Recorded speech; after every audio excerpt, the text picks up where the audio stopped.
Et si notre taxe foncière finalement n'augmentait pas cette année? C'est ce que nous révèle l'étude du cabinet FSL, Finances et Stratégie Locale, sur les taux d'imposition des collectivités. Une étude qui est en contradiction, il faut être honnête, avec l'enquête de l'Association des maires de France, dont vous nous aviez parlé. Émilie, bonjour. Bonjour David. Alors évidemment, c'est une bonne nouvelle pour ceux qui sont propriétaires, évidemment, mais avouez que on peut dire que c'est surprenant, puis on se dit, tiens, mais qui croit entre l'Association des maires de France et ce cabinet? Alors c'est vrai que j'ai moi-même été très étonnée en voyant les résultats de cette étude. Et vous le disiez, David, il y a 2 semaines, je vous relayais cette étude de l'Association des maires de France, étude, enquête qui nous prédisait une hausse de 2 à 3%, je vous le rappelle, de la taxe foncière dans 36% des communes. Donc le cabinet FSL, lui, n'anticipe pas une hausse, bien au contraire.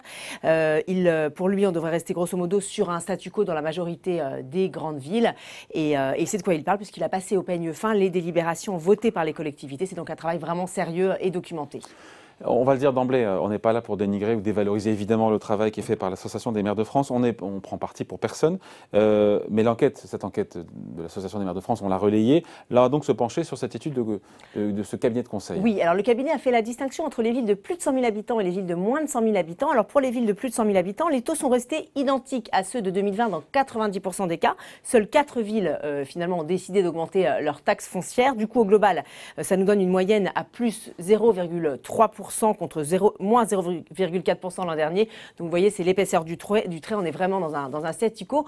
Ce qui, soit dit en passant, est assez étonnant pour une année post-électorale, puisque vous le savez, David, en général, les collectivités profitent de l'élection pour augmenter les impôts. C'est un classique. Rappelons que la fiscalité locale avait augmenté de 5,1% en 2009 et de 1,8% en 2015, qui étaient donc des années post-électorales. Bon, pour les plus petites villes, Émilie, dans le cas de moins de 100 000 habitants, c'est également le statu quo? Oui, on est un petit peu dans les mêmes ordres de grandeur sur les 150 000 villes qui possèdent entre 40 et 100 000 habitants.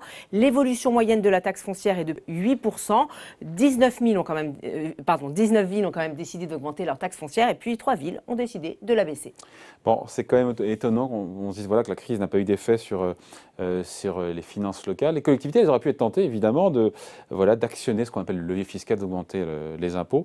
C'est d'ailleurs ce qu'avait constaté l'Association des maires de France. C'est vrai, je vous en parlais il y a 2 semaines. Les communes ont dû faire face à des dépenses imprévues. Elles ont eu moins de rentrées fiscales, moins de rentrées tarifaires.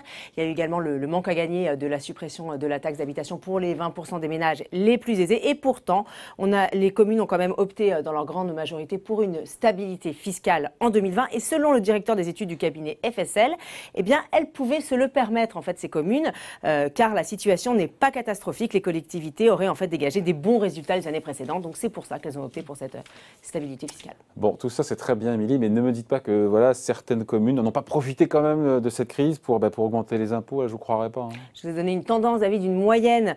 Certaines villes ont en effet actionné le levier fiscal pour, disent-elles, faire face à la crise. Alors est-ce un prétexte ou une nécessité? Difficile à dire. En tout cas, à Strasbourg, par exemple, la nouvelle municipalité écologique a augmenté de 5% quand même le taux de sa taxe sur le foncier bâti pour, dit-elle, renforcer le service public local qui, bien sûr, en a bien besoin en ces temps de pandémie.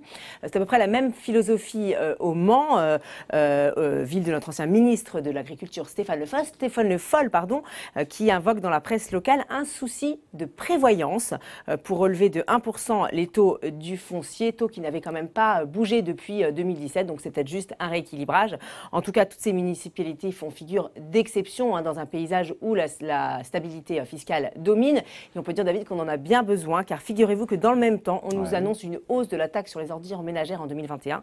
Alors une hausse de plus 2,4% pour les villes de plus de 100 000 habitants et de plus 0,3% pour les villes de moins de 100 000 habitants. Selon les Échos, ça concerne quand même 3/4 des collectivités. La taxe des ordures ménagères, c'est ça? Exactement. Voilà.